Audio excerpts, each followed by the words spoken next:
This episode is supported by Battlefilm.com. Fame and fortune awaits in Blood and Plunder. Set sail in the golden age of piracy and claim the riches of the Caribbean at beastsofwar.com. High-octane anime action is the name of the game in Relic Knights. Mount up in your mecha and battle for glory at our Relic Knights hub on beastsofwar.com.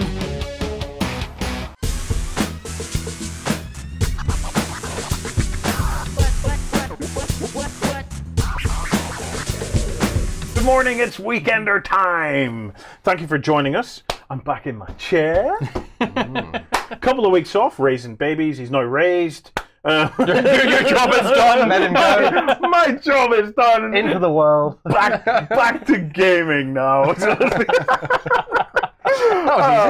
was easy. It seems to show, you know, this whole fatherhood thing. Oh, piece of cake.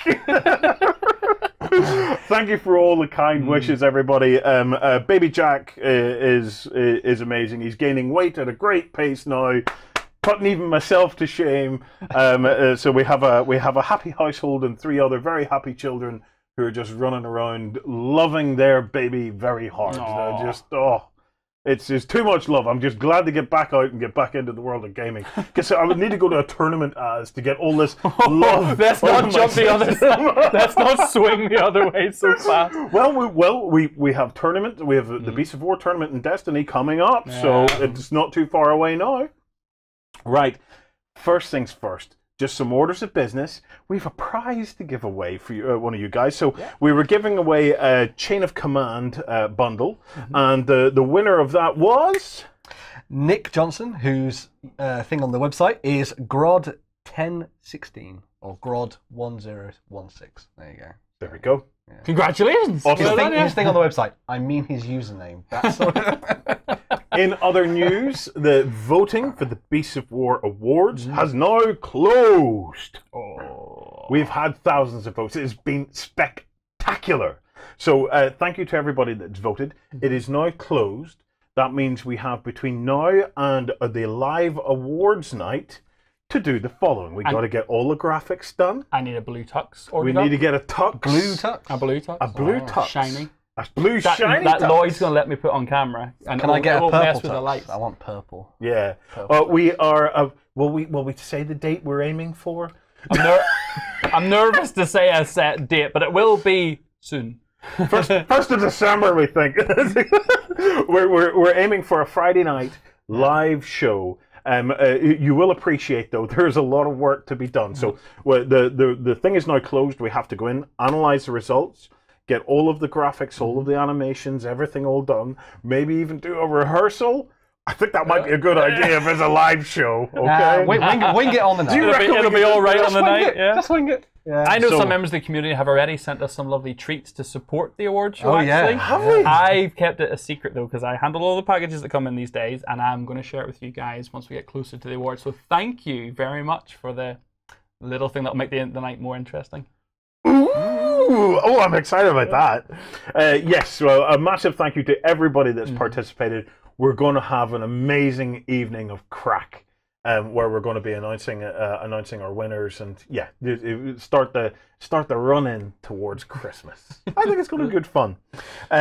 We have an article series that is amazing just one. Launched. Yeah, absolutely. So Dave Taylor has essentially hopped on board with us to basically talk to us about his 7 stages of painting wargaming armies, entire collections, in fact. So he's going through essentially the inspiration, the whole aim, how he plans it out, how he then goes through the process of doing it, and the eventual, hopefully, success of an entire project. So over the next couple of weeks, well, it's over the next 7 articles, he's going to talk all about his history. He has decades of experience in the industry. Dave Taylor is one of the finest hobbyists on the planet. Yeah. There is no doubt about that.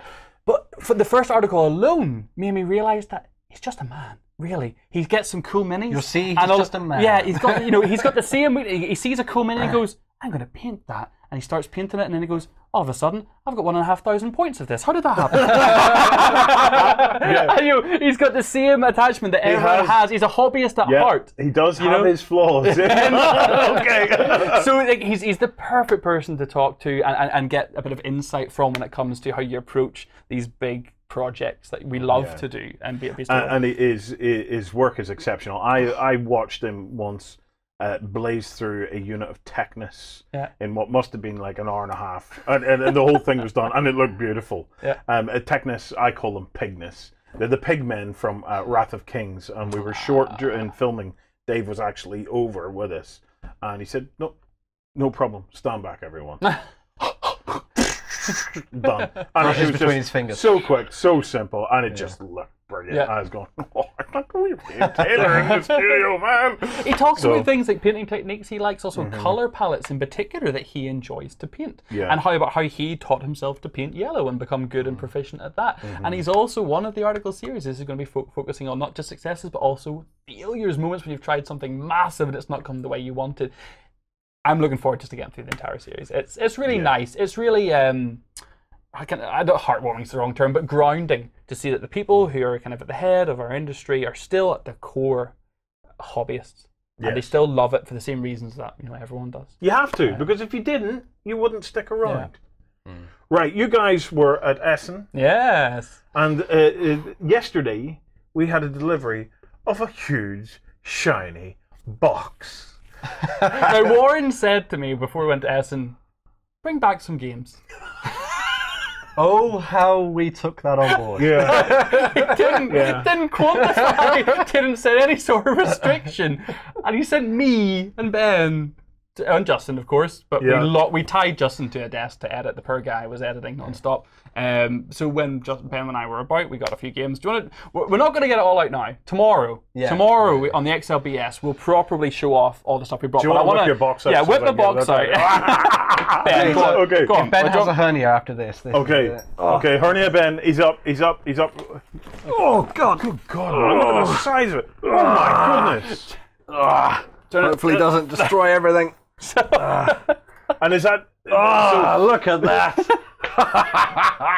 Oh, it's a box of good. So tomorrow can we just keep this on set? Tomorrow morning I'll be opening 25 kilos. So come and join us on XLBS. It's just 25 kilos of games. Should we just end the show now? we just go and play our games, yeah? Yeah. Right. 25 kilos of games. Join us tomorrow. But before anything else, I feel it. It's been a while. But fatherhood does things to me. I feel the groove coming on. I think it's time for some Warren Meets Matt.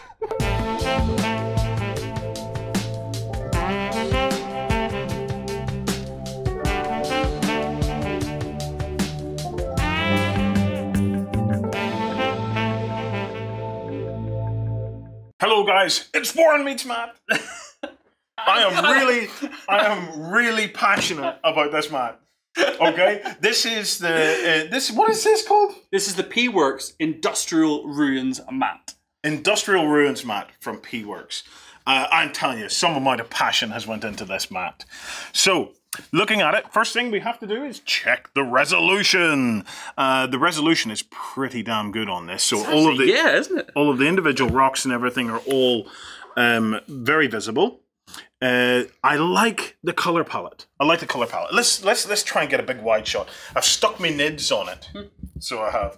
Any good mat in Warren Meets Matt needs me to slap my nids on top of it. All right. So this is it. This is nid month we're coming into now. So I have decorated this mat with my nids and some of the beautiful industrial terrain from Game Mat EU. So the coloration of the dirt going from like the light to the dark, but then to the rusted, to the sewage, to the metal work is actually, even just the subtle color differences where it's either thicker or darker on the different grades of metal, it's actually really nice. Yeah. Even and the cracks. Like you're talking about resolution.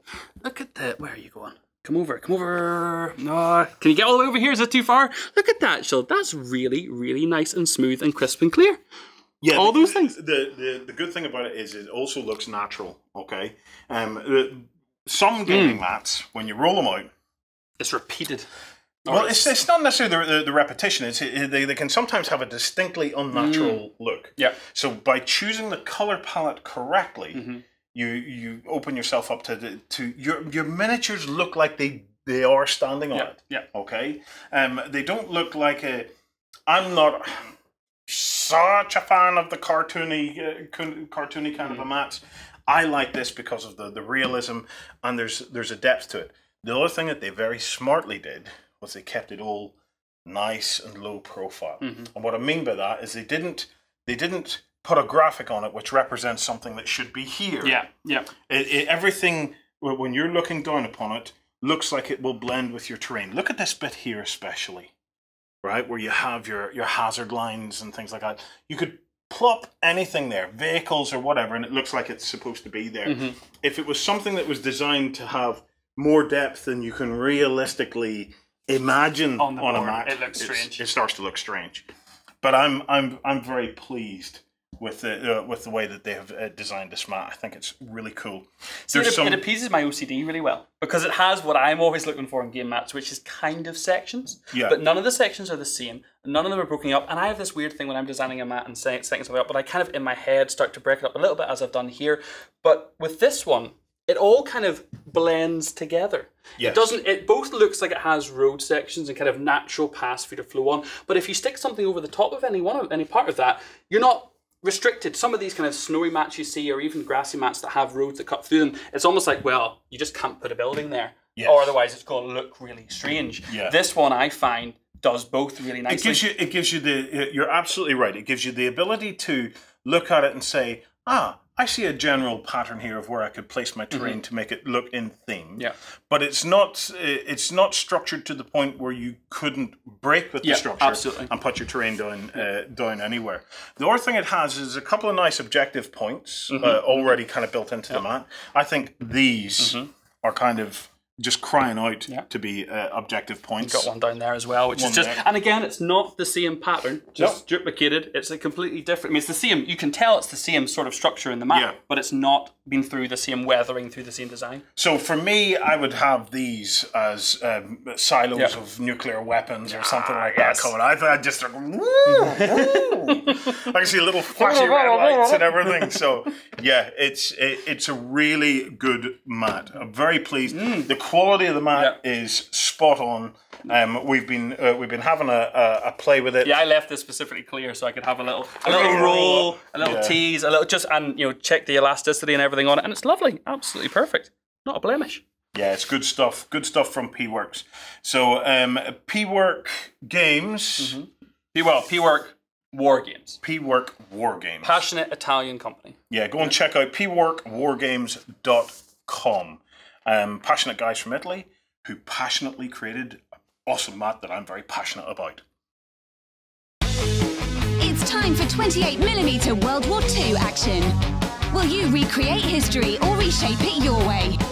On the Bolt Action Hub at beastsofwar.com. From Viking halls to the cities of the future, terrain buffs will love our foreground hub. Watch gaming tables of all genres come to life at beastsofwar.com. I am glad to see the return of that segment. I didn't realise how much I missed Warren. You needed Meats, passion in your life, didn't you? I needed some passion in my life. I am so glad. Actually, talking of passion, I've had a funny moment. As we were coming back in from a Warren Meats mat, Lloyd wanders over and he starts touching the mat. As you do. When a new mat is in the office, everyone wants to have a... My brother Lloyd is a very tactile man.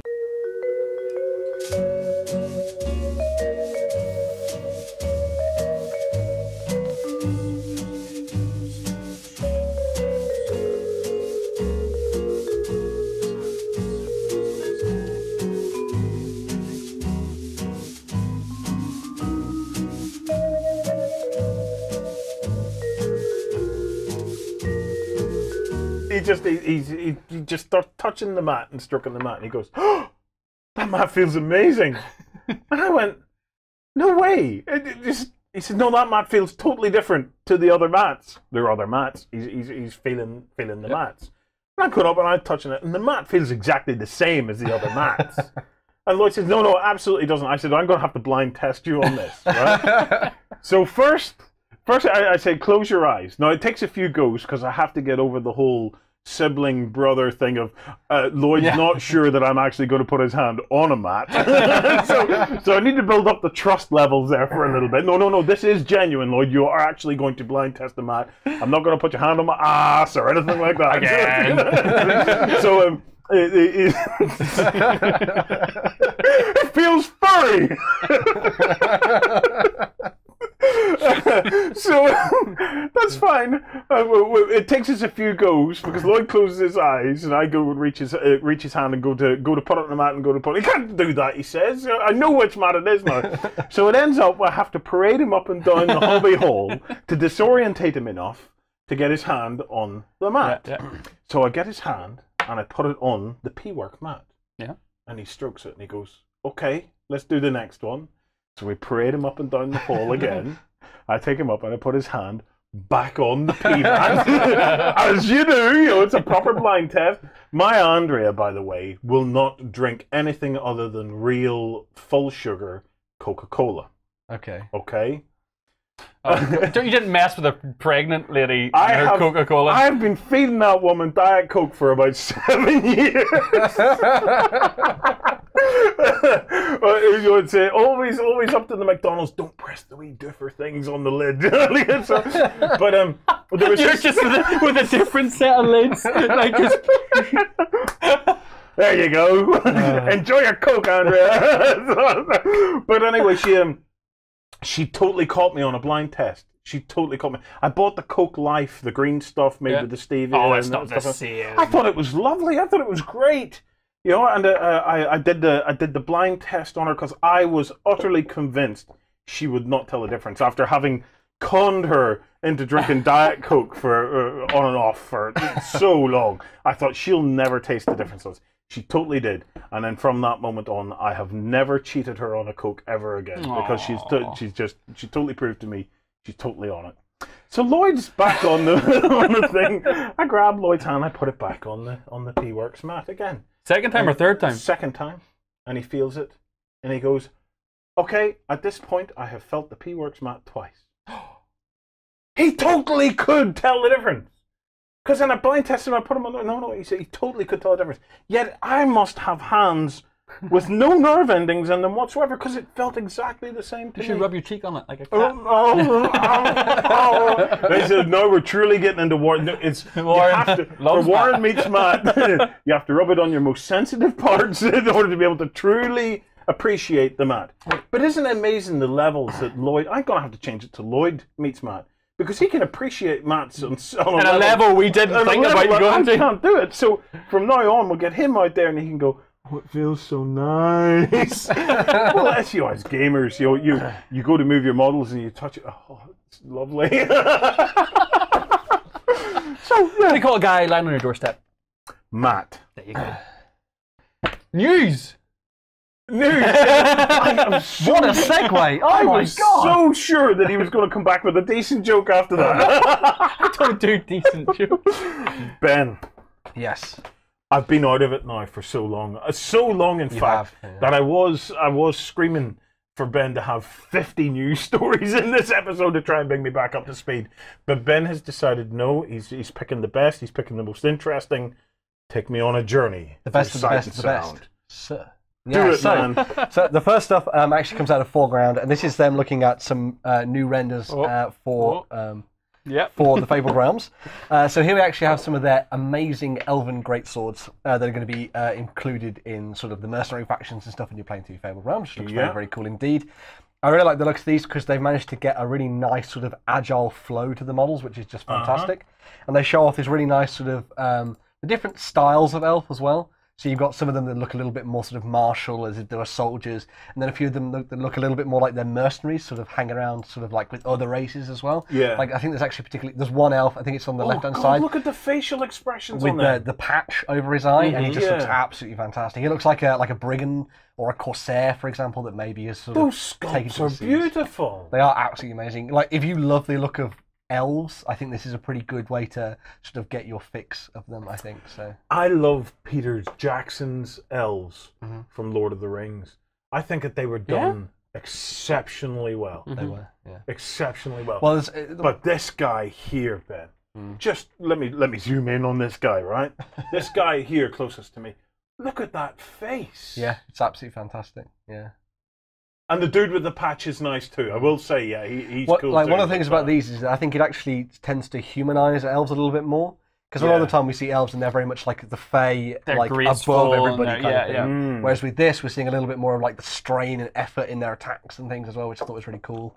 And it's always nice to see elves that look like they could actually dish out a bit of punishment. Yeah. You know, rather than sort of like, oh no, go away with my little rapier kind of thing. These are like... He's a dwarf. He's a dwarf. Yeah. These guys actually, you know, I'd respect these elves, I think. So, yeah. Oh, well, I'm sure they're glad to hear that. And they should be, yeah. Is there any more of them? Yeah, well, so they've only showed off the renders of these, but they've also showed off some humans from the Mordenberg State Guard. Oh. So this is, I think it's Frank and Andreas. Again, the expressions. Yeah, and the big thing about these that I thought was really nice is it shows off sort of like the old and the new, sort of the young blood and the old veteran that's sort of working together in the Mordenberg State Guard. And it shows off this really nice sort of mix of different personalities. Do you know what else it's showing as well? There's one thing, right? So anybody that's ever followed Foreground or watched any of them either on this show or on any show, those guys have no shortage of personality. Yeah. Right? Yeah. Like, I mean, they are absolutely bubbling over with personality. And it's really, really coming through on this because it would be so easy for a sculptor just to take it as a sculpting exercise from a technical perspective. But the personality that they're trying to inject into each of these miniatures, even the little gnome dude from a few weeks back that's ha-ha! With his little pose, ha-ha! Yeah. It's just everything about it is just starting to ooze personality, which means that they'd be an absolute joy to make somebody paint. Yeah. Well, it's fascinating because you've obviously got the older guy there on the left who looks like maybe he's a bit hapless, maybe he's a little bit he's got like a wobbly knee syndrome going on there. And then you've got the young blood who seems a lot more up for it, sort of like getting stuck into the fighting as well, kind of thing. So for anyone who's played Mordheim and games like that, this is the kind of personality of models that you desperately wanted to see back then, and hopefully we're going to see this kind of thing throughout the rest of the stuff that the guys at Foreground do. Yeah, they've captured the proportions really nicely as well. Even on the spear, just the way the Youngblood's hands don't kind of quite make it all the way around. It's like it's every little detail of his personality, and his feet just look a little bit off. Like he's not quite got his stance yet. He's not seasoned. It's all there. But in a skirmish game, that's what which is what they've created, with a legacy system, with a way you can grow them up. This is exactly what you want, and it's.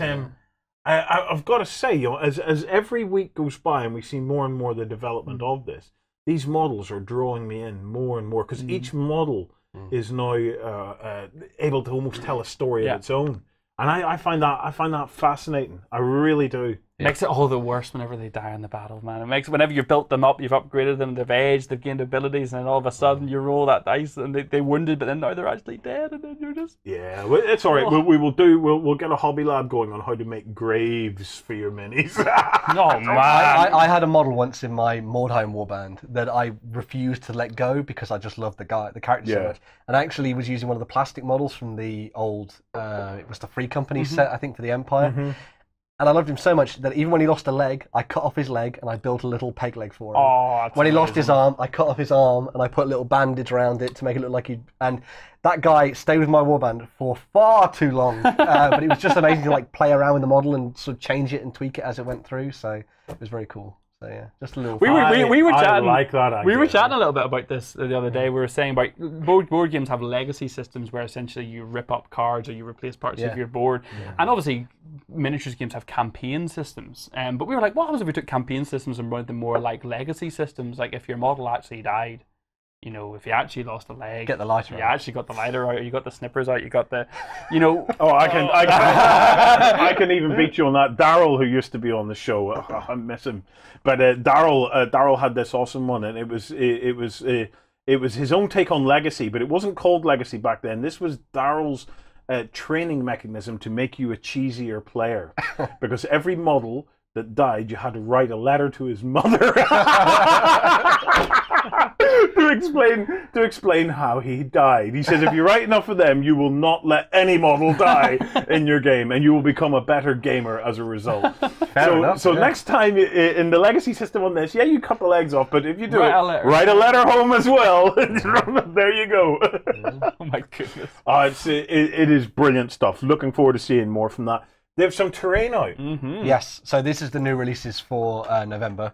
So they've actually got a whole bunch of different terrain pieces coming out for a whole range of different genres, which is pretty cool. The first one, I think, is the Stalingrad set. So this is for World at War. Right, this has really piqued my interest, okay? Right, we all love the whole kind of ruined cities kind of thing. So this is done the same, based on the same principle as the Daldor ruins. So it's modular, which means you can buy a bunch of sets of this and then kind of put it back together into whatever shape you want. Now, the reason I am so interested in this is because the vast majority of kind of city table ruins are all basically just corners, building corners, okay? So you end up with tables, regardless of what set you buy, that all kind of have a similar kind of pattern, a similar structure. But with this, let me bring it up, you can start to see immediately that you can start to really play with and change the overall structure of the buildings. I don't even think that picture's doing it enough favor, but you can see it's cutting and jutting, and moving around in a way that a building would with its alcoves and outward buildings. It's not rectangular at all, which is what corner buildings make you end up doing even if you don't want to. Everything is kind of a rectangle or almost like a church crucifix shape or something like that. But what this will do is this will really change up the lanes of fire on the tabletop. So I am desperate to get a hold of some of this to try and see just what effect that actually has on the gameplay. The other thing that really changes with this set as well is because it's set in Stalingrad, a lot of their buildings are a lot taller building-wise, and so you're getting a lot more height on the table. So instead of fighting through farmyards and stuff like you would normally be used to in Normandy, for example, you've got a lot more sort of vantage points and things coming into play, which is really cool. Lots of places for snipers and things. So you got enemy at the gates kind of enemy scenarios. At the gates, so, enemy at the gates, and that really does start to play into this. So which means that you get so much opportunity for different types of scenario, because it doesn't only have to be snipers, it could be guys with RPGs. So if you want to get a bunch of tanks, you've got an ambush scenario, you have an get the VIP scenario out, you've got to... And the beauty with this is, when you're dealing with the rectangles, now obviously there are things you can do, but in general, when you're dealing with the rectangles, you end up with these long straight roads and things like that. With this, you can start to really change up the street structures and stuff like that, which will make it, at least in my mind, and I'm mind gaming it at the moment, it should make it much more interesting for the routes that the armored division or whatever would have to take through. I fall into that trap. I fall into that trap of ending up making a grid on my battle board by accident. I spoke about it during the P-Works mat, the War Meets mat. I do try and force myself out of those habits of just doing it, but it is tough unless the terrain kind of works with you or is flexible enough to do it. I'd be interested to see if they do some kind of like, you know how they do a lot of their destroyed buildings, which we'll see later anyway. It'd be nice to see them do some maybe rubble piles and things, just so you can sort of add a little bit more of that to the game. Because obviously it's nice to see these destroyed buildings, but where's all the stuff that came out of those buildings? And obviously you can make that kind of thing yourself. Like we've demonstrated you can do that on some of our stuff we did for Bolt Action. I think during our boot camps. Well, before you go, there's a tiny little detail if we can pull it back up there. Have you noticed that there's even the rebar? There is actually on some of the tops of the buildings. Do you see the iron rebar coming out of the buildings? Just on the very top. Yeah. See. I've actually just noticed the little details about the doors, all the sills and stuff. Yeah, I think I'm also interested to see, because I have a couple of ideas for this. Right, one is that you would get this in, and could we stipple it with like a plaster of Paris mix, like a Magimix, to try and give it a very textured concrete kind of surface, or I'm wondering if there's something we could do even quicker with the airbrushing. That maybe that you could get some kind of burn effect to some of the buildings or something. So it looked like they've actually gone through the wars properly, sort of been burnt out and turned into shells of buildings rather than looking a little bit more pristine. But I also have an interesting one. So hobbyists, I'm challenging you now. You wouldn't run it through an airbrush because you would kill an airbrush, but you can buy air guns. Okay, you might need a slightly bigger compressor to drive one of these, but if you go into your hardware store, you get air guns, big metal jobbies with a big plastic hopper. But you can buy textured paint in the B's and Q's, the hardware stores, which is kind of like a grey textured paint that you would paint the outside of your house with. Okay, I wonder, would you be able to put that textured paint through something big like an air gun? Because an air gun will have it'll have a 2mm surface.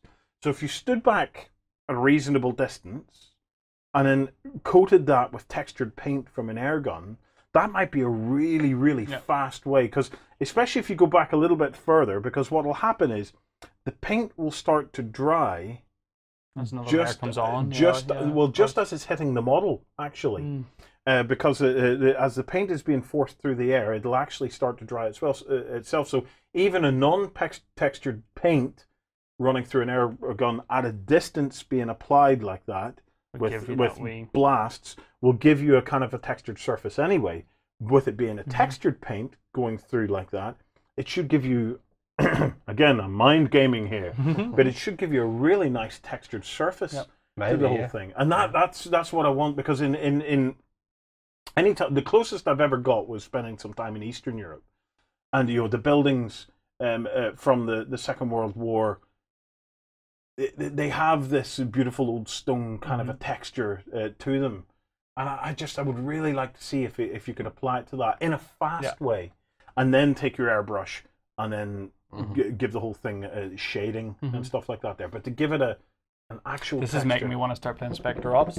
This is bringing, like, because it's you've been there, but like my closest example to that kind of setting would be like Modern Warfare, like Call of Duty games. Like when the first Modern Warfare came out, and you have the sniper mission, and you're one sniper against 8 other snipers, and you have to find them all, and then you have to protect someone moving through the place. And I'm like, oh, what would that be like in the tabletop? That would be dead fun. Give me some Spectre gameplay with that. Yeah. Right. What's next? So some more stuff from coming out of Foreground. They actually showed off some more of their Homeland Apocalypse buildings. Oh my goodness! So we have here some of their ruined, perfect sort of Walking Dead scenery, villages and things. So if you're looking to sort of create, sort of Middle America looking stuff, you've got all these amazing looking buildings. As you said before, they've got that sort of ruined look to them. So you've got loads of rubble and things like that. Fill them full of zombies, fill them full of items and all these different kinds of tokens, and you've got a perfect board for that. But they've also got the convenience store, which perfect is Walking Dead again. Basically, if you can't get if you can't convince people to get the big, huge mall onto the tabletop, get one of these. It's a little bit smaller. Set this up in a nice parking lot. Get a cinema there, a takeaway. Things like that. Sort of set up. It'd be really cool. And you've got sort of like another part of America on the tabletop. It'd be really awesome. Obviously, go hunting for some goodies in there as well. So it's good for your zombie games. I still haven't played All Out War. It's really good. Everybody needs to own a copy of Walking Dead All Out War. Because Walking Dead All Out War and Foreground's Homeland Apocalypse stuff work so well together. They are the spam and beans.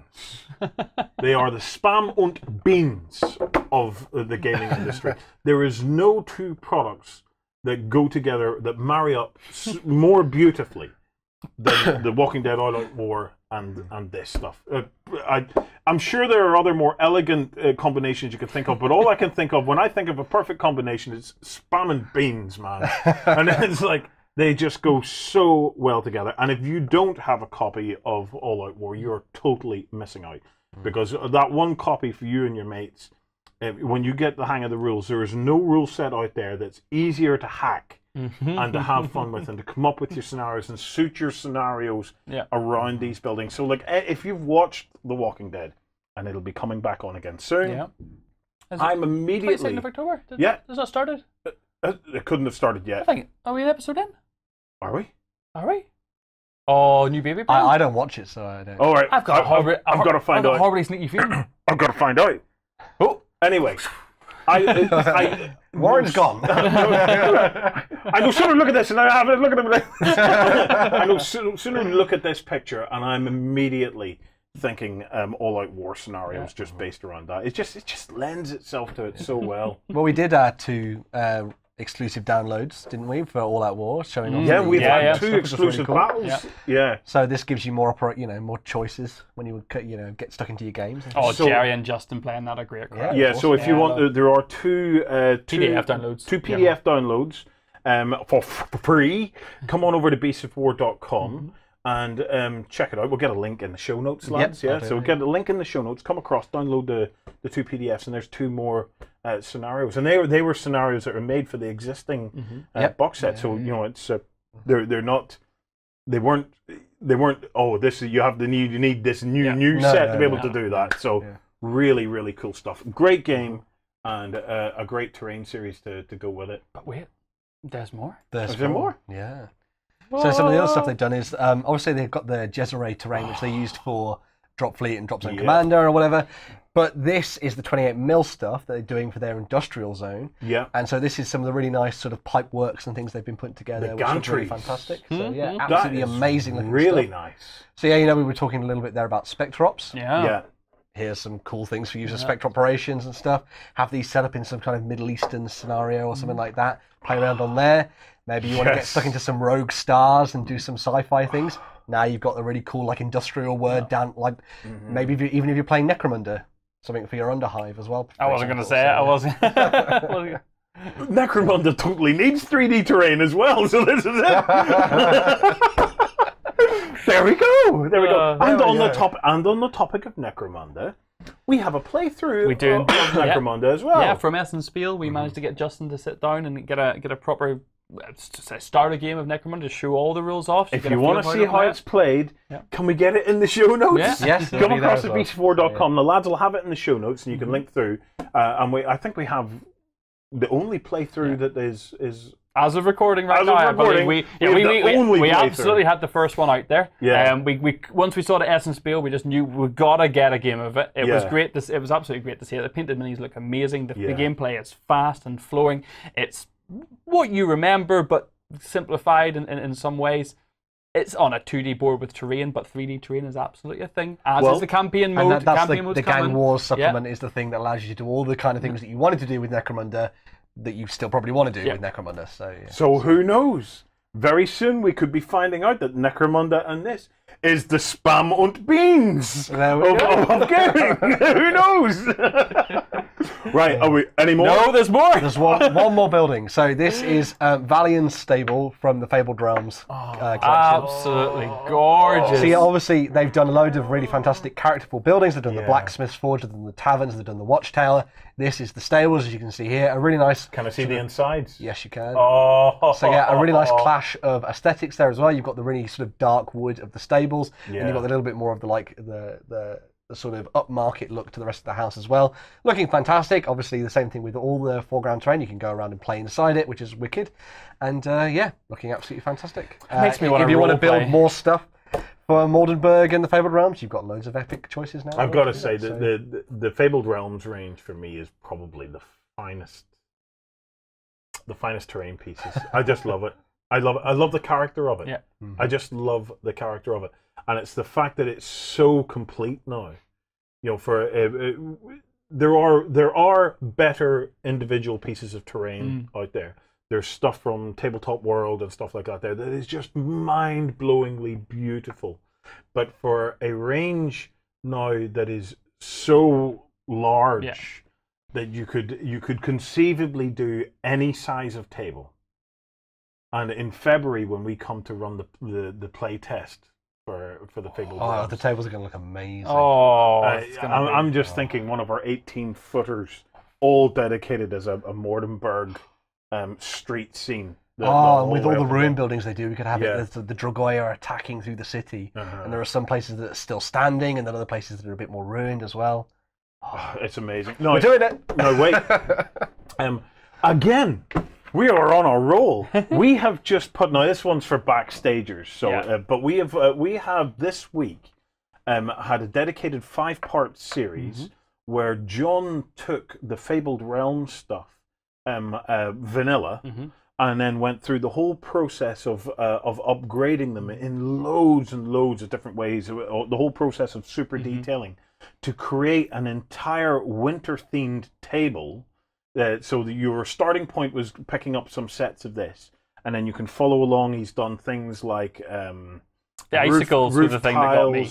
Icicles. Practicing the different methods to the icicles. He was taking bases, like air bases, used for ships or flying units on the tabletop, and melting them to draw them out into long spikes. But then he was also using hot glue and trying that, and then testing out the differences in how rigid they were and how flexible they were and how realistic they looked. There's tons in there if you're interested in winter tables. He also has a whole airbrushing airbrushing section on how to take a building and frost it so that it actually looks Not like it's a cake. On a winter's day. John applies his frosting to the building. Old Bake Off fan here. You'd have us doing that. We spin it around and just hold a knife and. We should totally get John one of them spinny things. It would make it far easier for airbrushing this stuff. It is a wonderful series. The end result of that table, because it didn't only finish at that. They built. Him and Lloyd built raised platforms and stuff like that from scratch. I think they were raiding coffee shops and all sorts of things. So it's a wonderful 5-parter. It's now complete. Come across, take a 7-day free trial, get in there and enjoy that, because we've got more hobby stuff coming next week, starting on Monday. Yes, we have John's stuff. He's got a wee secret project. So he's got a secret project. I want me to find out tomorrow what it is. Yeah. So but for me, if anybody out there, if you're not a backstage, or even if you're not a member of the site, and you want to come over and make an account at beastofwar.com, and you want to sponsor us to buy a wheel for John to use, in return, I'll get John and Warren to reenact the scene from Ghost. Because that's what jumped into my head. Which one do I get to be? I'm pretty sure there's only one way. No, never mind. John's aren't big enough to get round me, so right. Are we done now? We're done with foreground. Okay, right. So, who's next? So next up, we've got some stuff coming out for the guys at Battle Systems. Now they are going to be working on they have been working on their skirmishing sci-fi game. Yeah. And so this is called Core Space, and this was the first piece of artwork that we saw for the game that came out. It's got a little bit of a I Am Robot. Well, think Firefly, think sort of a little bit of Guardians of the Galaxy thrown in there as well. It's going to be a sort of awesome skirmishing sci-fi game where you play as a bunch of heroes going out to complete missions and stuff. It's got a very nice narrative feel to it as well. It's got an epic thing. What's that? Because we know Battle Systems do amazing terrain. Yes. We know they do fantastic modular, built 3D stuff. And they've got little chests. Yeah. And when you're running about battling and you've got your little squad about, you're going to be able to run over to a chest. You're going to be able to take off the lid. You lift it up, and in there'll be a weapon or a tool that you give to your guys. Also, it's properly interactive. Yeah. Right, I think we're setting him to work on this one. Have we got any other pictures of it? So one of the big things as well is they're going to be creating their own miniatures line for this as well. Holy moly! Yep, that's some of the renders for the prototypes they've been working on over the last couple of months. And there's also they look amazing. Yeah, there's also a painted version of one of their models as well that was done by one of their painters, as you can see there. So that's, as I say, that's one of the prototypes. But as prototypes go, that's pretty freaking awesome, I'd say. But yeah, I like an awesome looking gunslinging human there. It's like a Han Solo, Ben. It really is. I love them. This is it. You will have your own little squad of growing teams who are going to be out smuggling, stealing things, completing objectives, going on little missions to go and rob or secure some information. It's going to be like Han and Chewie rocking the galaxy, going to doing their thing. With loads of robots. Their timing is perfect. There's going to be a Han Solo movie as well. There is, So it has that Star Wars Firefly kind of. It is, yeah. It's set in a system in a world that's not anything like Earth. So it's not set. It's at a distance far, far away, a galaxy far, far away sort of setting. Yeah. But it's all space. It's all smuggling. It's all your crew and ongoing campaigns and missions that back onto each other. You can play it as a standalone, but there's a whole system for the growth. And it's designed from the ground up to truly interact with their terrain. Yes. So it's. I like this. Oh, I really like what this is. It's going to be an amazing thing. Look. Talking about their terrain. So yeah, this is some of the terrain that they're using some of their sci-fi stuff they've already done, but they've also added a little bit more of a cyberpunk feel to things as well. So you've got the really nice signage going on there as well. In the shop fronts and stuff. So. Yeah, looking absolutely amazing. That's meant to be like a typical scene on one of their worlds, so it'll be very cool to see how it all comes together and how the gameplay works. We will. We absolutely will. We've got to get them in the studio. Absolutely want to see more of this. Oh, okay. Right. Some Team Yankee stuff next? Yeah, so a couple of months ago now, I think, the guys at Battlefront brought out the Russian book, which allowed you to, I think it was Red Thunder, I think that was the one, but sort of allowed you to add a little bit more to your Soviet forces in Team Yankee. This is Stripes, which is going to add a little bit more to the US forces as well. Yes. So if you're a big fan of the Americans, this will bulk up your forces, give you new rules, give you new upgrades, give you new models as well, which is always good to play with your Americans on the tabletop in Team Yankee and World War III. This links into the sort of new starter set, I guess you'd say, which is called Hammerfall, as you can see here, which sort of gives you a little bit of an introduction to the world of Team Yankee, gives you a couple of tanks to play with, teaches you the basics of the rules as well, has all the unit cards and things. So it sort of gives you like a almost a refresher into the world, sort of teaser, I guess you'd say. But then, leading on from that, we've got a whole bunch of new model sets coming up. So we've got this one here, which is the Leathernecks box. This ties into a lot more of the recon side of the American forces. So instead of it being lots and lots of big, huge tanks, this one focuses a lot more on some of the recon forces here. So you've got the Humvees and the trucks and stuff going on. They look flipping awesome. They do look amazing. I love the Humvees. Yes. Oh, man. So, yeah, as I say, a really cool sort of addition to all the sort of American side going on. Do you know what I have? And I'm going to have to dig it out. I have perfect scale Batman 15mm Batmobiles. The ones, the one from the recent 3 movies.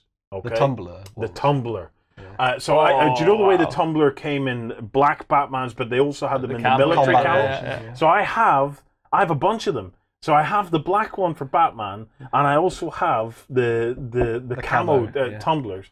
We could totally do something with this, with all the Humvees and everything like that, and then have Batman arrive into the thing. Oh. I'm saying Batman versus the Russians. Like what? It's a war that never happened. So who knows? Totally we could do this. Oh man!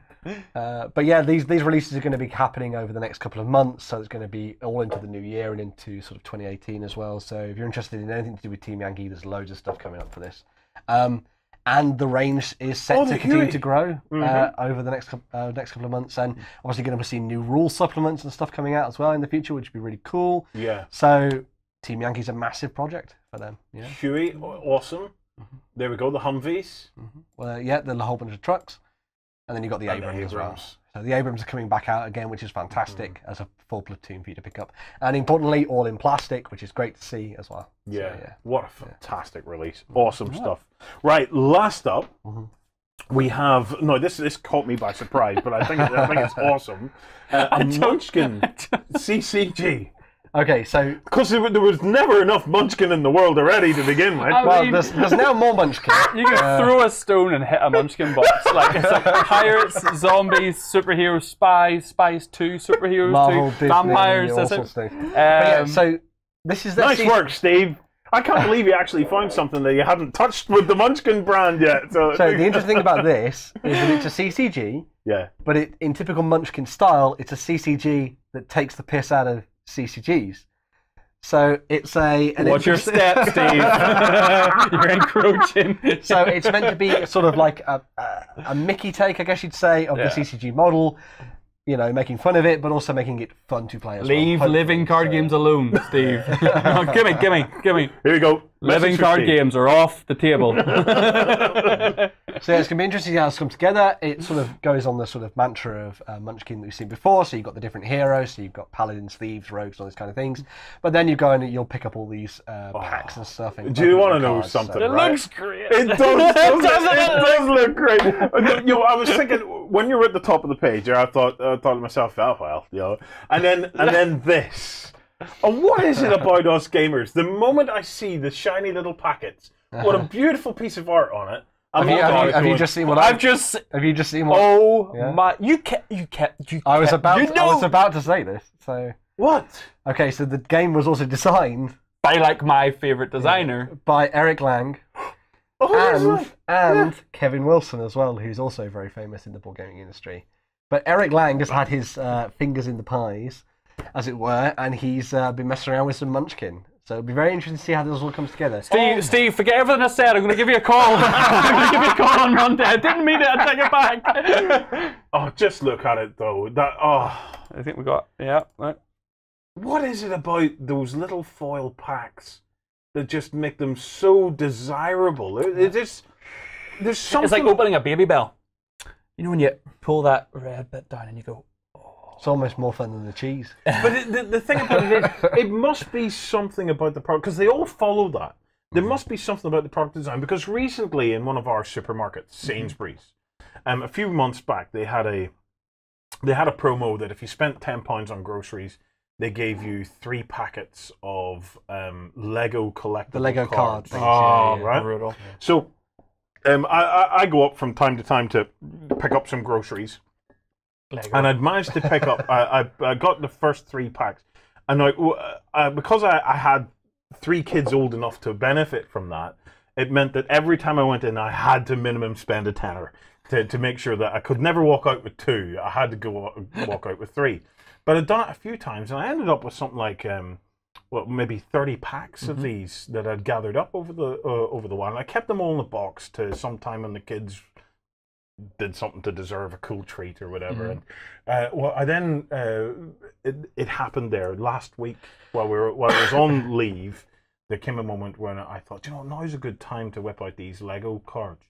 And the moment I picked up the packs, I immediately went, oh, I need to go and spend more tenners. And it was like, because it was that whole moment, and you could see in their eyes. When you opened the first packet, they didn't quite get it, and I got each of them to lay out because I wanted to teach them. I wanted to teach them the trading mechanic of understanding why trading cards were trading cards. So I got them each to lay out their own in their own wee separate pile, and then I got them to open another packet.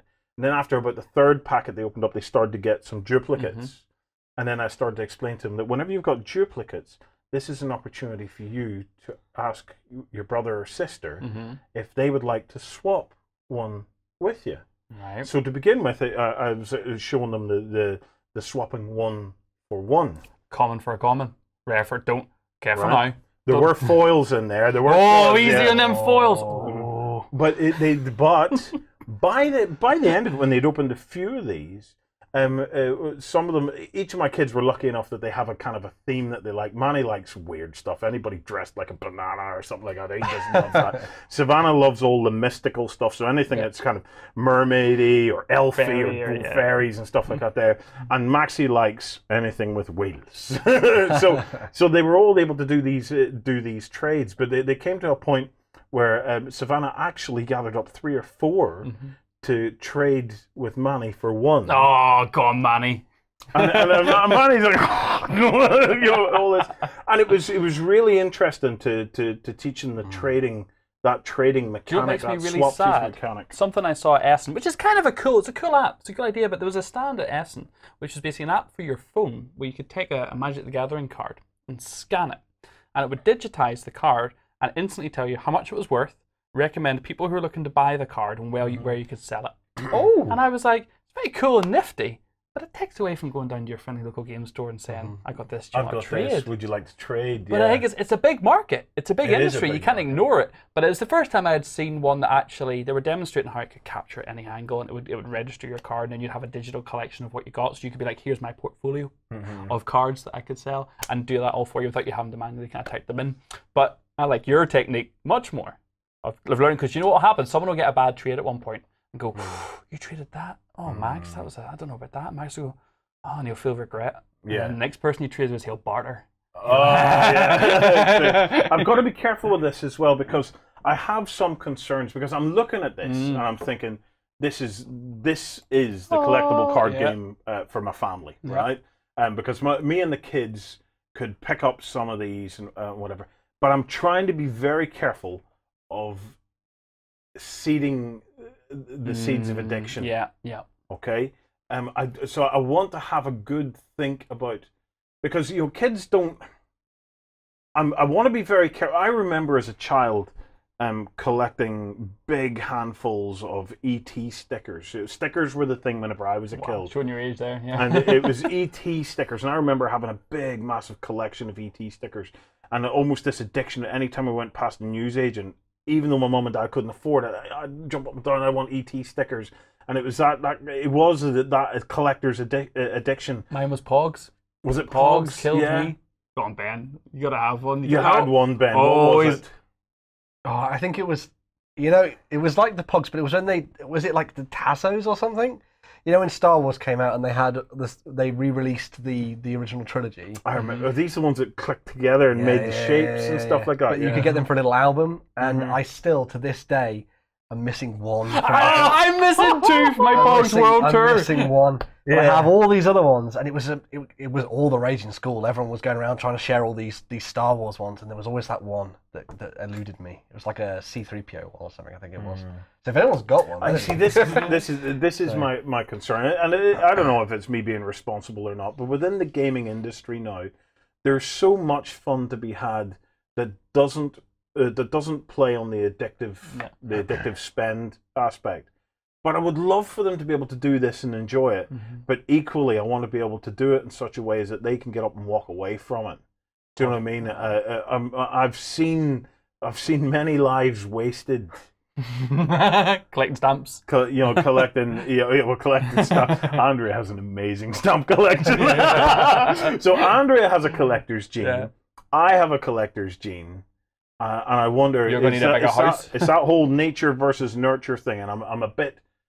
It just looks beautiful, and it's already drawing at me to go into that. Yeah. How do you do it? Right, if any of you guys have expertise in this area, please. What way would you approach something like that? Would you even introduce your youngsters to the whole idea of blind buys in that instance? I think it's a lot of fun for them, but you've got to temper. See, the thing is, with the Lego cards, I felt more confident with that because there was no ongoing playability. Yeah. They didn't need something, and their thought was that it was a bit like a scratch card. When they had it, and I kind of knew, right, that's the moment over. That they win £2 and go back and buy 2 scratch cards. Well, with this though, it's the ongoing.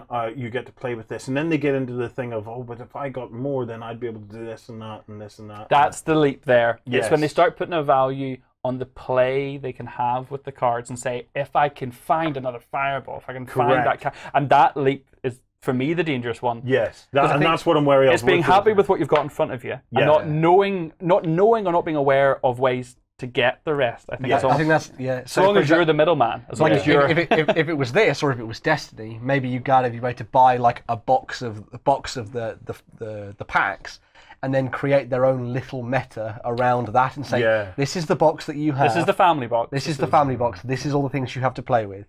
There are no other cards. Lol, lol, lol. But the only good thing about this is I absolutely know that this will not end up in any news agents run where we are. So, but it is. I've got to say, it's a beautiful product. And with those names on the banner, it's got to be a must try. It really does. Right.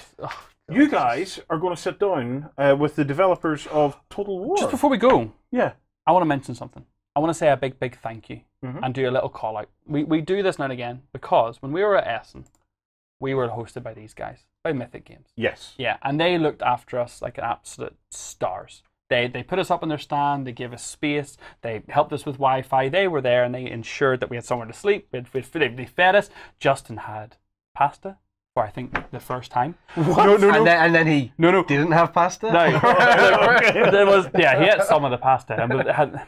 But I tried to cook dinner one night and we were all very busy. We all came back to the house and we knew there wasn't going to be a lot of time to cook. Yeah. We even said to the guys from Mythic Games, head upstairs, we'll maybe see you later, but we've got stuff we need to take care of to make sure the blog's all looking great for you guys on Beast of War. And I thought I'll just grab some tins of tomato soup from the shop. Not knowing that Justin has never had tomato soup before. No. You're joking me.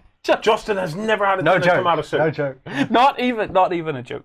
So I couldn't find Heinz, of course. Yeah. And I couldn't find Campbell's. You're like, ooh, Campbell's Heinz. Ooh, I'm a Heinz man. For what it's worth. Yeah. Well, unless it's cream of chicken, and I prefer Campbell's. Hashtag ad. Hashtag soup. But we made him tomato soup. He got through about a third of it when we drowned it in cheese, and then couldn't do it anymore. It was too spicy for him. He put cheese into his tomato soup. We were making I was making cheese toasties, and I had some cheese left over, so he chucked it in. I was trying to make cheese toasties for the boys while they were working. So he wasn't able to finish a tomato soup. No. But he hasn't had Heinz yet, so I promise that we'll get Justin some Heinz cream of tomato soup and see if he likes it. Because he tried it. He was brave and he tried it. Well, that's cool.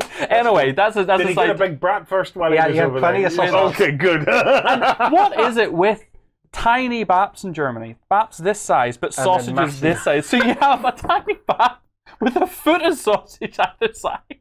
Justin took one down from the guy at the van and was like, he was bending it over, so he had to like folding it triple in. sausage. Justin's probably like myself, and my whole life experience has always been big baps and tiny sausage. So it's like.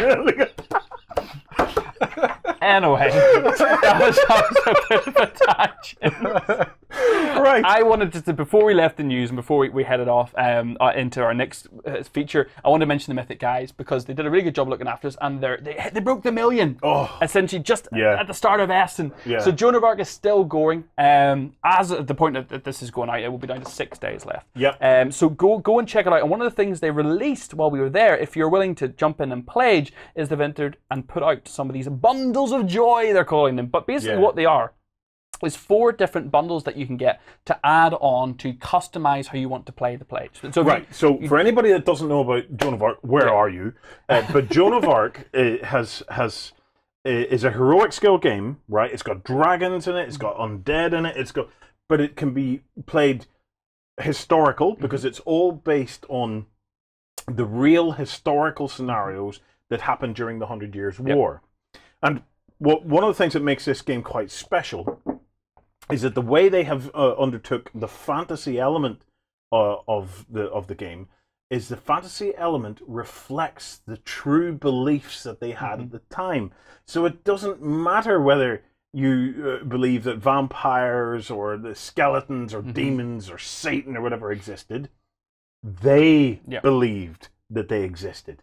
So what they've been able to do is to have these true historical scenarios, but also apply all of these beautiful narrative scenarios where these creatures that they utterly believed in at the time are part of it. So they have this great werewolf, hunt the werewolf scenario, and there's also this amazing dragon. But what they've got is these are kind of your big bundle add-ons. So you have your core pledge, which already gets you... I think it's 200 plus minis, 200 plus 230 I want to say for the core pledge. It's incredible. But they've themed these so that if you want to steer more towards the historical aspect, you can. If you want to steer more towards the fantasy aspect, you can. Or if you want to just go all in, you can. You can. So it's so your heroic aspect has siege. It has the legendary battles, which totally grabs me because that's scaling up. Yeah, exactly. And this game is really demonstrating now that it can be scaled up, and that's siege with siege engines and castle walls. Oh man! You have the mythic add-on, which is more towards the big kind of creatures. So you have your Satan. Is he the devil or Satan? He's the devil. He's the devil. The dragon and devil. Yeah. And you have the legendary dragon. Oh my god, the legendary dragon. And then there's a couple more to they're still firing through stretch goals, so this is why we've still got a few still to come. The Majestic, which I think looks amazing. Dragon, Unleash Hell, Legendary Battles, Ars Nova, and Siege. How do you pronounce that? Ars Nova. Ars Nova. And then finally the Legendary. This is the one, I honestly, if Andrew would let me, this is the one that I would go for. You've got dragons in there, legendary battles in there, siege in there. Also the other upcoming unlocks. Look at that wee one there, that coming soon one. That looks interesting. I'm wondering. See, I have a sneaky suspicion if I can scroll down very quickly here. Sorry for breaking everyone's TVs at home, but they have some nifty dice towers and awesome terrain sets there. I am hoping they're going to be given some of these markers. That's right. I'm hoping that's going to be part of it. Yeah. Love me a dice tower. Yeah. Yeah. Plus lots of it, as you mentioned. Oh, additional soundtrack too. As you mentioned, the soundtrack from the trailer was absolutely epic, stunning. So.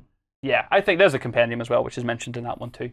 Yeah. So yeah, I just want to give a shout out to the guys. They were fantastic. You know, this is probably you're coming into the last week now of the Kickstarter. So if you're interested in it, please absolutely go check it out. Now is your time to get stuck in. The team treated us really well. Yeah, and it was we could have gone to Essen and just done Essen, but to do it with those guys as well was an experience. It made it more homely and more close knit, which is what it's all about. It's about making and building friendships in the hobby.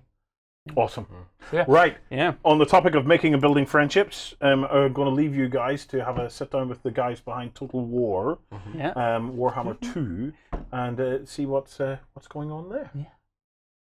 Hi, we're the guys from Foreground. And you're watching The Weekender from beastsofwar.com.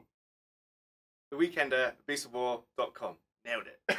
Hello everyone, it's Az here, joined by Ben, and we are incredibly thankful and lucky today to be joined in the studio with Andy Hall. Very, very welcome to Beasts of War, Andy. How are you doing? Hi, good to be here. Yeah, and Andy, as you know, we're talking about Total War Warhammer II and of course the Creative Assembly. Andy, could you just tell everyone at home what your role at Creative Assembly is now? Because we know you've over 15, 16 years of experience at Games Workshop, and now you're bringing all that experience over to Creative Assembly and Total War. Well, I certainly hope so. And I believe that's kind of one of the reasons the games have been well received, certainly from Warhammer fans' perspective. So yeah, my role is normally as the lead writer, but they also call me kind of the lore master here. Yeah, basically I get paid to write about goblins for a living, and then to tell other people that dwarfs should have beards and orcs should be green. Wow, you've just won over Ben in our studio, our resident dwarf expert. Anything dwarfs is good by me, so it was good to see them in the first game kicking ass. So yeah, I certainly did. I think they hold up as one of the stronger factions as well. They do very much so, yeah. So yeah, one of the things we wanted to get stuck into straight away actually was sort of asking you, kind of what was the sort of defining thing that was your driving force behind why you wanted to bring the High Elves and the Dark Elves, Lizardmen and the Skaven into the game world at this point? Was there something that sort of drove your sort of thinking behind this now? Well, I mean, I'd like to say it's all my call, but it definitely isn't. It's very much a team decision, kind of driven by a kind of games director, Ian. But it was kind of almost a geographical decision. So we started Warhammer 1 in the old world, obviously. You've got to, tick the old world, and if you're in the old world, the Empire is at the heart of that. So you've got to start with Karl Franz's guys, and then they obviously need someone to fight, and the orcs are basically all over the old world, especially in the Badlands to the south there. And then, of course, you've got the vampire counts next door, and then the dwarfs in the mountains. So it kind of filled itself out. And then for Warhammer 2, we always knew we were going to go west, over across the Great Ocean, which means, you're hitting Ulthuan. So you can't have Ulthuan and not have the High Elves, obviously. Of course, yeah. And then you need their nemesis, which is the Dark Elves. So already you're kind of starting to write that stuff in. And then, of course, you're also hitting Lustria, so you need the Lizardman. And frankly, if we'd left the Skaven out any longer, I think there would have been riots. The community definitely would have chopped your arm off, I think, to not have a bit of Skaven in there. So talking about the different races that you brought in with Total War Warhammer 2, Andy, what kind of informed the lords that you decided to represent each of the factions? Like, you having all the wealth of knowledge of the lore you did, how did you choose between all the characters? Again, it kind of starts to write itself. So when you're designing a bit of kind of backstage kind of design ethos for designing Warhammer races here, when you're designing the special characters, what you're doing is you're taking one of those kind of tenets, those archetypes of what makes the race, and kind of personalising that and encapsulating that in one character. So for High Elves, obviously a very magical kind of forward-thinking race in that respect. So Teclis is almost the embodiment of that. Yeah. And Tyrion the same in that kind of martial sense. So and for us too here at Creative Assembly, we want to kind of take those kind of those design pillars of those races and kind of encapsulate that. So we take what Games Workshop's already done and choose the best kind of legendary lords, as we call them, special characters for that. So again, Tyrion and Teclis, and also that they're brothers as well, they're twins. So that for a narrative purpose gave us something we could kind of leverage and play with. And then for the Lizardmen, you want a Slan, and the best Slan is the one that rides the Stegodon, and also so you're going to get Mazdamundi, and also you want a dinosaur riding a dinosaur. The Trotgar. And again, it kind of starts to write itself with the Skaven.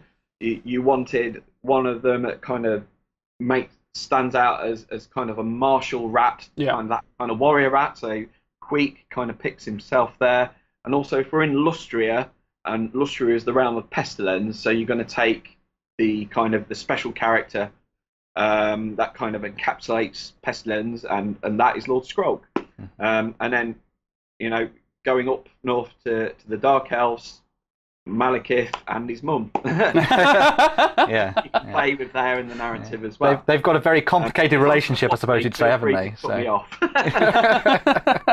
And are there any, I mean, from your knowledge, are there any characters that you have a particular fandom or affiliation with that you kind of would have liked to have included, but maybe would have ended up doubling up and weren't really going to add any value? Any you missed out on? Yes. Yeah, there are. There's definitely some. I'm not going to mention them. Oh. They may make an appearance. Oh, okay. But, you know, I mean, for me, I'm a massive Skaven player, so and an Empire player, but Skaven are my first love. I love those little Bond villains. For me, there's no rush. We're going to get to it all. You know, this is a 10-year project. Wow. And by the time we're done, you know, the whole Warhammer IP will be there in digital form for you to conquer the world. So there's no rush. In my opinion, there's no rush. Yeah, we're going to get to it all. That's actually incredibly nice to hear. I didn't realise actually that you were planning. There was a decade in the making of this. So how long into that process are you now? Are you the 4th or 5th year mark? Are you nearly reaching the halfway point? Yeah. I mean, we're effectively, well, you know, it's a trilogy, and Game 2 is out there, and next week, as of time of recording, the Mortal Empires patch will go in, and that's where I think we're really going to see it kind of take hold, as players can, you know, take their dwarfs and fight against the Skaven, which everyone wants to do, or, you know, War of the Beard with the High Elves and the dwarfs again, or I've always wanted to take the Empire and set up a colony, you know, in Lustria and stuff. So I want to do that.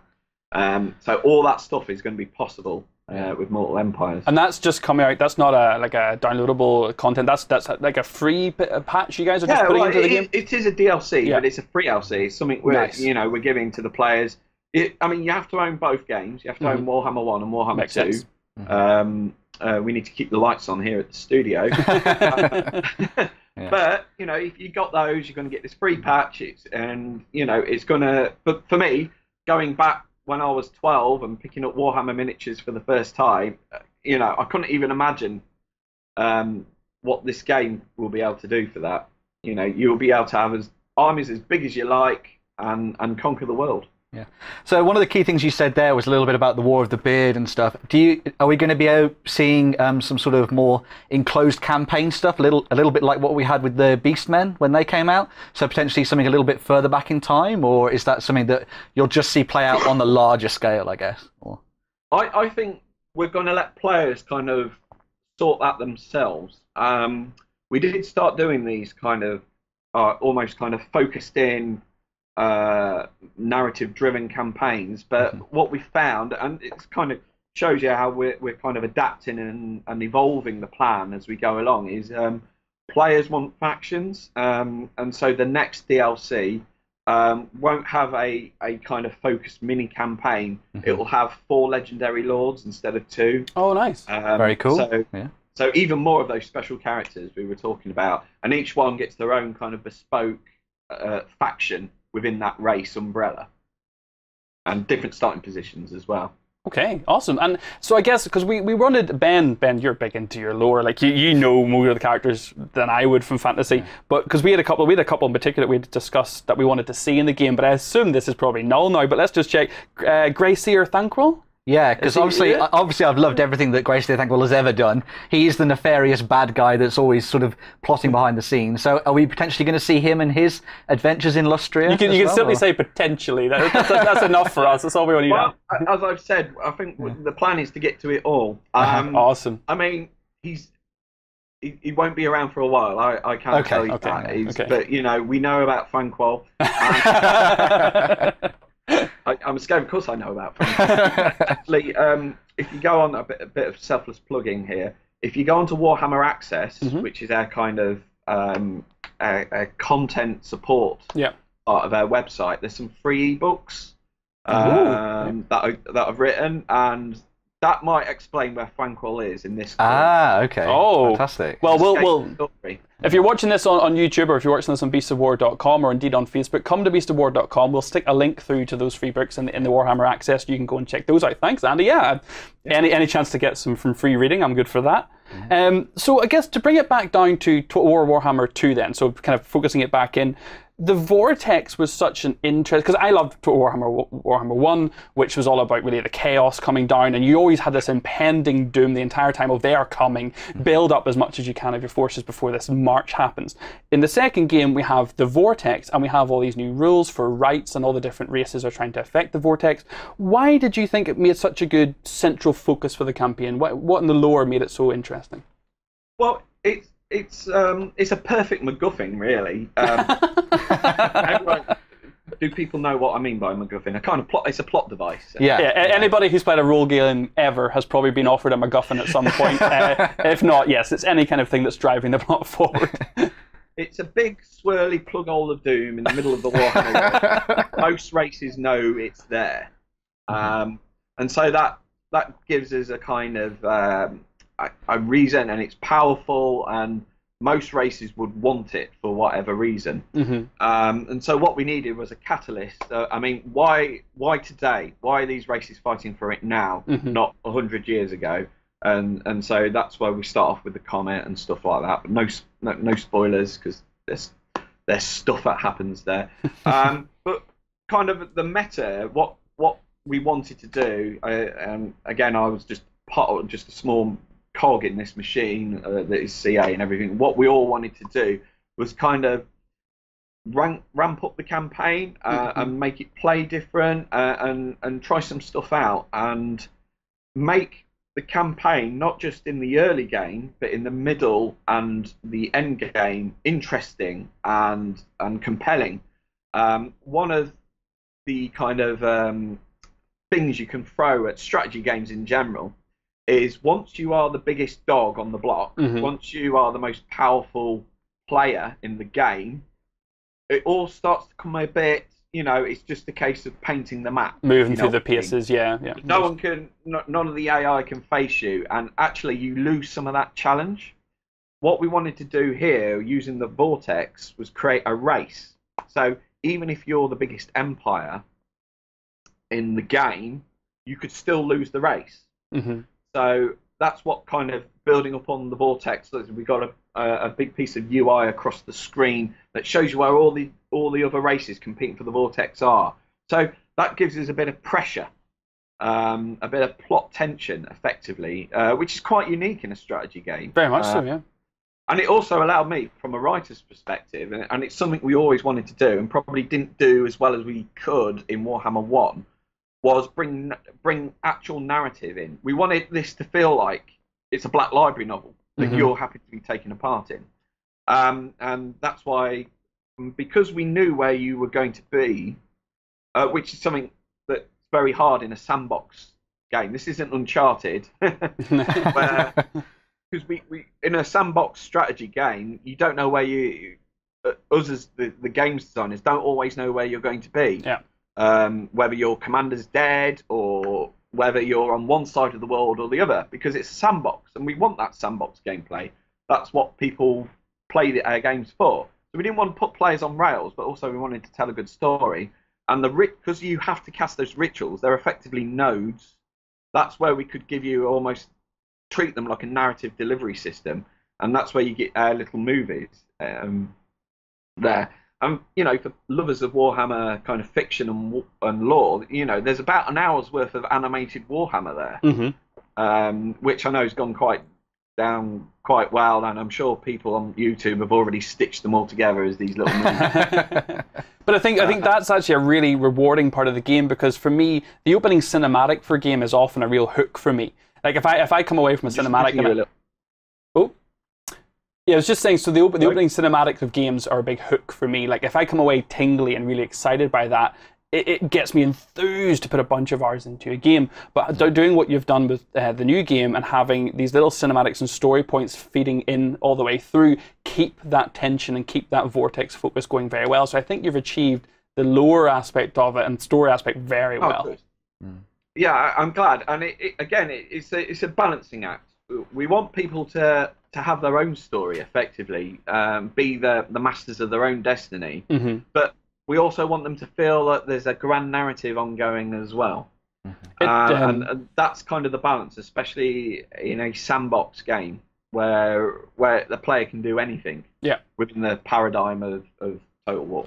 It does a very nice job of... Because on the tabletop, if you play against one person all the time, you might just get used to playing against one race every single weekend. You're playing your games, it's just, oh, I'm sick of facing the dwarf gun line. I'm sick of facing, but you know what? You're playing on it. But with the new game, you've done a fantastic job of forcing interaction between the races because you can't ignore them. If they start to cast their rights, if they start to take control of the vortex, you have to go and make a move. You have to go and you get to see all the races doing their own thing in their own way, and you're kind of forced in a good way to go. You can't, if there's a rise of a new lord in that story, you can't ignore it. You have to, or you can't leave it just to chance that they might not take over the vortex. Which I think you've done it wonderfully, Andy.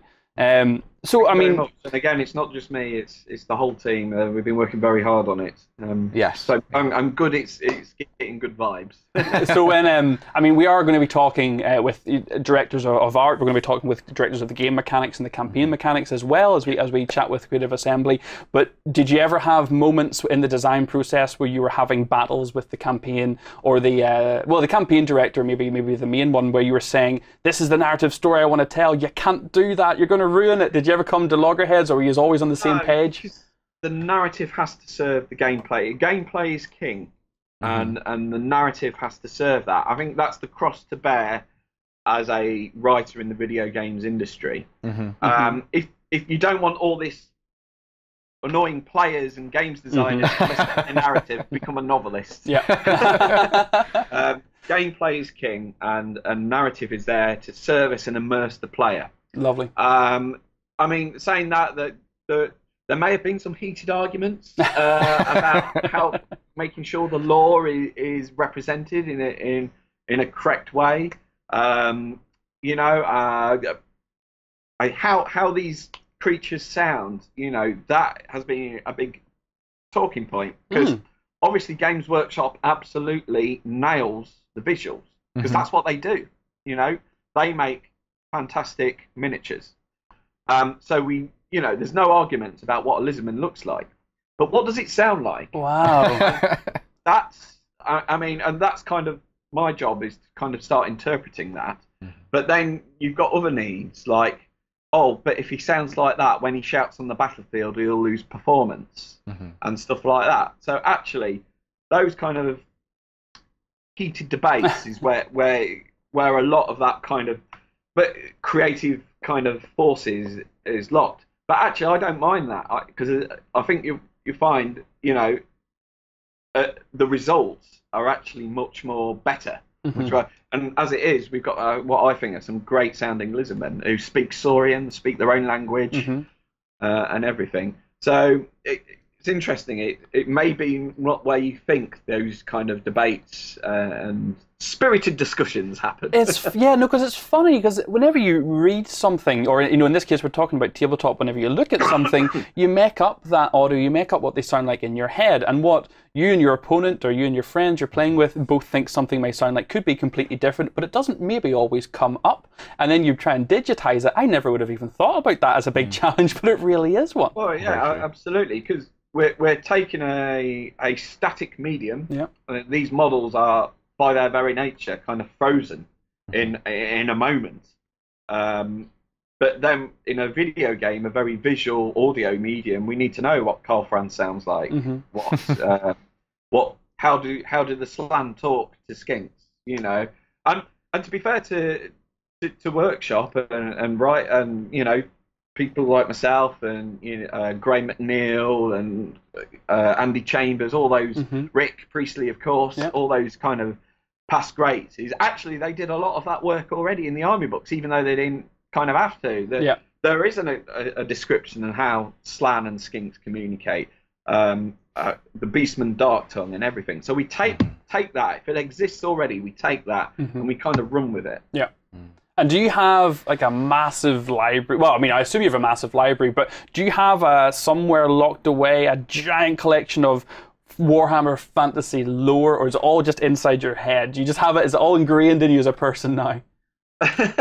It's kind of been there through osmosis. We love osmosis on this show, yeah. But obviously, there are army books all over the place, and novels, and I'll go and pick out a classic example is the Skaven Army book. Jeremy Vitok, the writer of that, which is actually, ironically, the 7th edition army book, because there was never an 8th edition Skaven army book.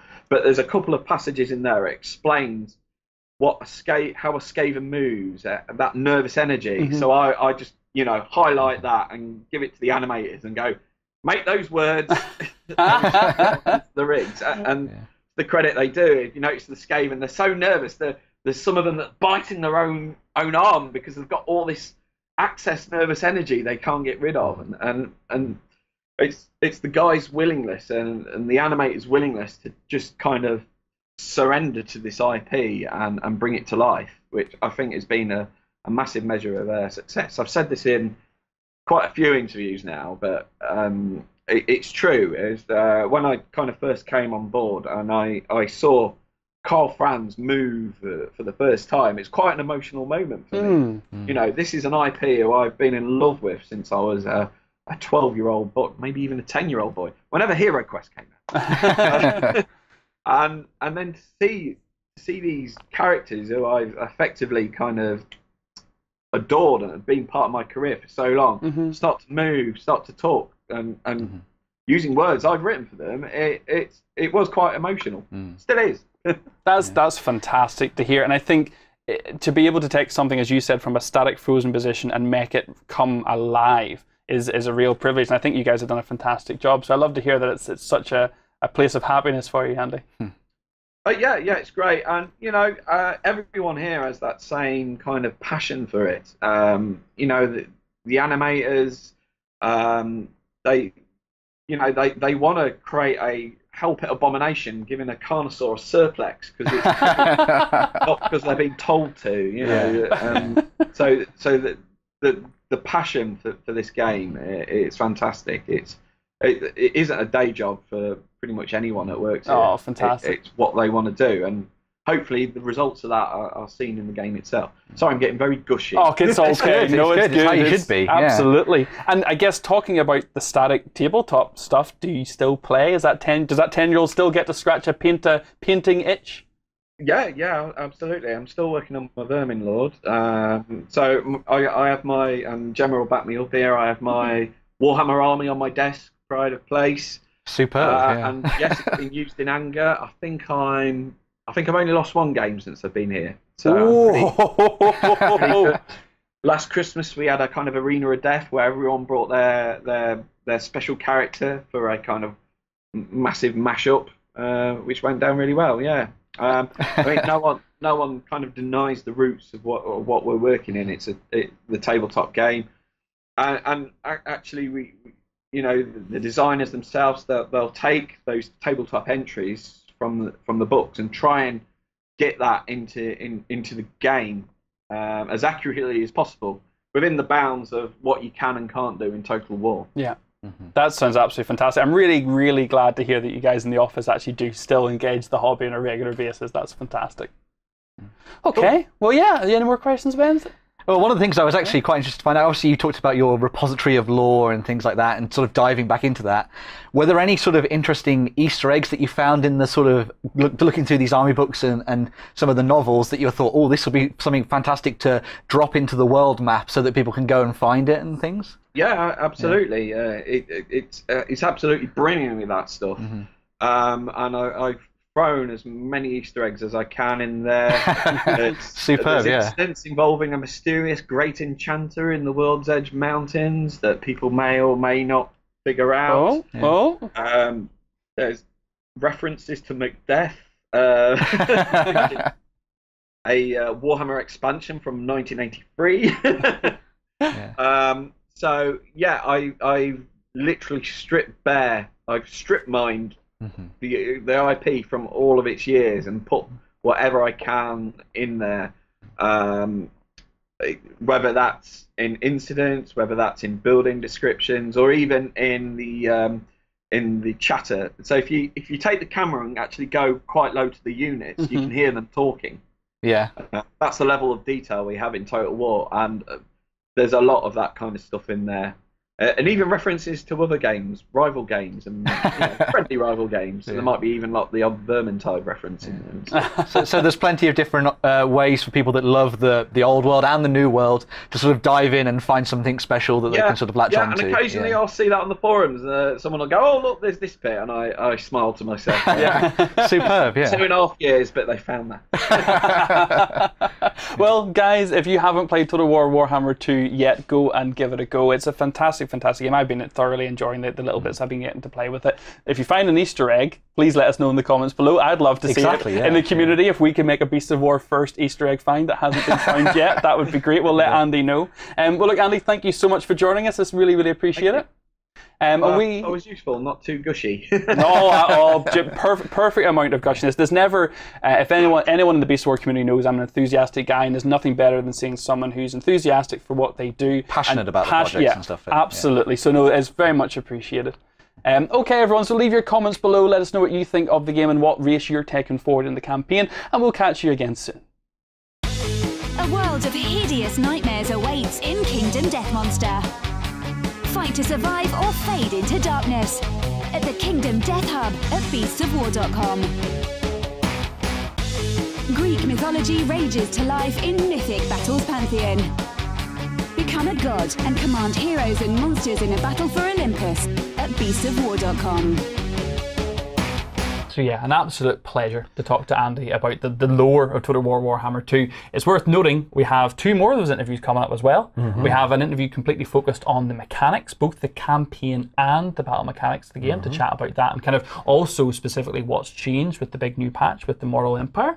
Mortal Empires, yeah. Mortal so Empires. It clashes together everything from the old world and the new world into one, which is amazing. Oh! As everyone's been saying, I get to do my War of the Beard, I get to have elves versus dwarves. We've also got an art chat coming up as well, where we talk a lot about taking miniatures, taking the models, turning them into digital aspects, and a lot of different discussion points that I never would have thought about, like the audio and the sound of it, and like just how that translates. So look out for those as well. Of course, on Wednesdays we have the Sam Steele, our friend of the show, who does our Total War Warhammer 2 content as well. So he's been playing through a campaign with the Dark Elves. So we'll put a link below in the show notes, or come along to beastwar.com. You can find it on YouTube as well. Follow along with Sam's progress. Follow along and see how Sam's getting on with that. If you haven't played Total War Warhammer 2 yet, it's a good way to see what you're missing out on and jump in if you want. So yeah. Fantastic. Yeah. Right. Kickstarter time. Yes. What have you picked for me, Ben? Okay, so the first Kickstarter is Heroines in Sensible Shoes 3 from the guys at Oathsworn. And so this is an awesome new range of models that you can use for your D&D games and your Pathfinder games as well. But the big twist here is that all of the different characters are female, and they're all from different races. So instead of there just being lots of humans mixed into the mix, there are a whole bunch of different fantasy races. So you've got the Tabaxi Rogue there, who looks very awesome. The Furbolg Tiger Druid, Lady, which is very which is like a goblin-y orc lady. the Hobgoblin Eldritch Knight, which is a hobgoblin lady. There we go. Yeah. The Kenku Rogue. I hate Kenku. I think Kenku are the worst. What is Kenku? Is Kenku an actual thing? Yeah, Kenku are from sort of Japanese mythology, and they're also mixed into the world of D&D. But I really hate Kenku. I think why do you? I just think they're the worst. I just think they're like bird people. So weird. Vulture lady. But did you not just buy like a raven person? Yeah, because that's a raven. Not a raven person. This is an actual thing with arms and legs that's like not got wings. A bird face. It's not got wings. Whereas the other one's it's a bird. So it's fine. right, I go. Okay, right. Birds are fine. Birds are fine. Bird people with a bird's face. Wrong. Okay. Okay, so this But otherwise, the model's very nice. This is Birdie Lady. Okay. Yeah. And then what do we got? The Minotaur Barbarian. Bull Lady. Which is very, very cool. That's actually really cool, isn't it? Yeah, and so the whole thing is you can mix them all together, you can buy them all as one, you can buy them individually as well, whatever you like. The guys at OS1 have done so many Kickstarters, all of them have been fulfilled, very, very quickly. Yeah. I think I showed you guys some of my metal miniatures that I picked up a couple of weeks ago. They're still to be painted. Bird, not bird person. Bird, not bird person. Yes. But yeah, these are all looking amazing, and hopefully we're going to see a lot more from these. I want to see Dragonborn. Dragonborn are the best, because we never get to see proper Dragonborn miniatures very often, and so hopefully we get to see some brought through in this campaign. Look at that set. What else are you getting in there? So that's mixing together a lot of the models from their previous ones. There's an oil bear in there. Yeah, because they've done Heroines in Sensible Shoes 1 and 2. Yeah. So this brings together a lot more of their sort of humanoid characters. Yeah. So dwarves, elves, humans, orcs, and things like that as well being thrown into the mix. So I think the Dragonborn are a fascinating race as well. The Dragonborn are really great, yeah.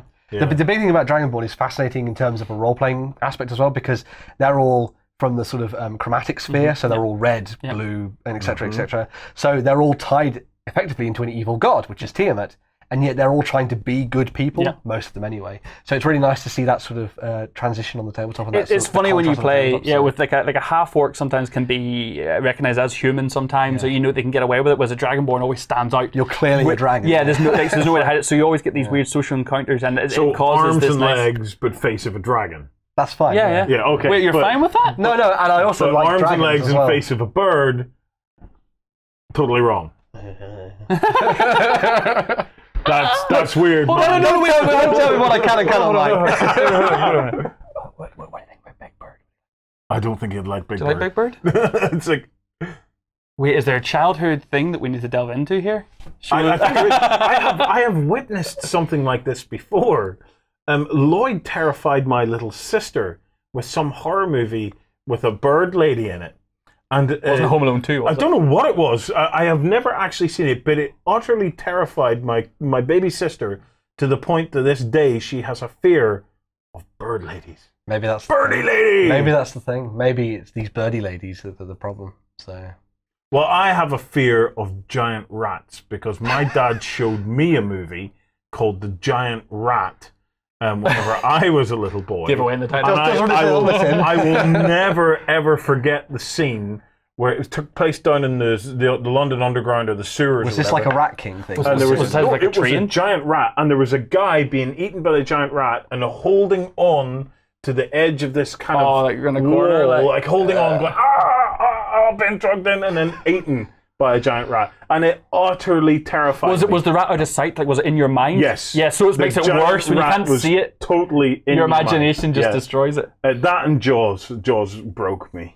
Jaws broke me. Lloyd's a surfer. I'm deviating here. Lloyd loves surfing, right? Lloyd can't go into the water without constantly looking over his shoulder. Even here in Northern Ireland, where we don't have sharks, he is just. My dad broke us with Jaws. Utterly terrified us. Lloyd would have been about 3 or 4. I'd have been about 5. And I remember to this day standing behind the sofa, not wanting to watch, but not able not to watch. Yeah. And that guy would spitting out their blood and stuff like that as he's getting chomped on. Utterly brilliant. I love it. So polar bears, giant spiders. Well, not giant. Yeah. Giant rats. Sorry. Giant rats. Oh, wait until backstage. I've got a really fascinating thing to show you. Yeah, it's going to be fun. Awesome. Well, if that doesn't make you sign up for a 7-day free trial, nothing will. That was the creepiest I've ever seen. Just do it. Right. Can we put him back on the screen? 8 days left to go for the Heroines in Sensible Shoes. You can pick up all of the anthropomorphic. No, they're not really anthropomorphic, are they not? That's actual what are they then? Just people. Just people. This is where you go to pick up your just peepers. Yes, interesting. We'll watch and see where that goes. I have a confession about our final Kickstarter, and I feel like I should be open with the audience. Okay. I was going to tell you off camera, but it was a bit of a sad story. Not a sad story. I was disappointed and disheartened because the next Kickstarter I thought Ben would love. Right. I do love. It just so happened that while we were at Essen, in the heat of everything happening, 4 days, we'd been there since Wednesday, so it was like we were on like day 4 at this point. I think it was Saturday. And I was watching Board Game Geek, as we do, kind of keeping track of our games. We're uploading videos there onto Board Game Geek as well, so you can watch our content there too. And I noticed that this name of this next Kickstarter, Root, had rocketed up. Root. On the kind of, it was being talked about, and I thought, I need to go find out what this is. This looks really amazing. So quickly onto the Googles, quickly onto the Facebooks, quickly onto the Twitters to find out where are this company. You Googled Root. I Googled Root. Okay. So it turns out they had a Facebook page. Yeah. And a bunch of posts about Root. And I was going through looking for, are they at Essen, are they at Essen, are they at Essen, are they at Essen? I found a post that said, we're at Essen. Right, okay. I thought, oh my God. Ben's excited at this point. I'm like, Ben, looking at it, he said, come with me. We're going to go see this game. It's going to blow your mind. We ran through 3 halls worth of people, camera kit going, chucking. We get to the stand where it's meant to be, and it's a shop. And I'm like, huh? Where's the game? The guys don't speak English. Okay. But there is one who's got a queue behind him. Oh, one guy. Okay, right. With a queue at him. Yeah. Which lets me know. And a queue at him. He's the English speaker. Right, okay, yeah. Okay, right. So I start queuing. And I let Ben had to go and visit the little boy's room. Ben came back from the little boy's room. Yeah. And I'd pulled him away and I'd run him here and I'm like, you're going to love this, the best thing ever. And I'd had to tell him I'd misread Facebook. It wasn't Root that was at Essen. It was the previous game. Root was all talked about because the Kickstarter's just launched. And there was no way to see it. There was no book, there was no prototype, there was no nothing. There was nothing. Nothing to show. And Ben's face. And I was like, Ben, I'm so sorry that I broke his little heart. So we had to talk about it today so we could see and bring some attention. Okay, I need to see this game now. Okay. This game is this game is Ben in a nutshell. There are bird people in it. Right, okay. Bring it up. Right, let's see what. Oh God! All of that for this, right? Okay, so a game of woodland. Look how well funded it is. Yeah. So this is the new game from Patrick Lader, and the whole sort of focus behind this is 2 to 5 player game where each of the different factions that you play as is completely asymmetrical. And we know how we love asymmetrical gameplay. Yes, we do. Yeah. Every single one of the different factions will play in a certain different way, and they all have different objectives and skills that they're trying to get together. The whole sort of focus behind it is that one of you will play as the Cat Marquis, who is taking over the Woodland Realms and trying to control the place. Everyone else would play part of this alliance that are trying to stop the Cat Marquis, but also work to try and cement their own ideologies at the same time. Right. And every single one of the different factions, as said before, has their own special powers, their own abilities and things like that. Yes, it does come with animal-focused meeples. Yes, it does. So if you want a bunny meeple, they do bunny meeples. If you want a mouse meeple, they do mouse meeples. Look at this. we were both super giddy. I was so sad to let Ben down when I found out Root wasn't at Essen. I'm also wondering if all of this is real right now. I'm like, huh?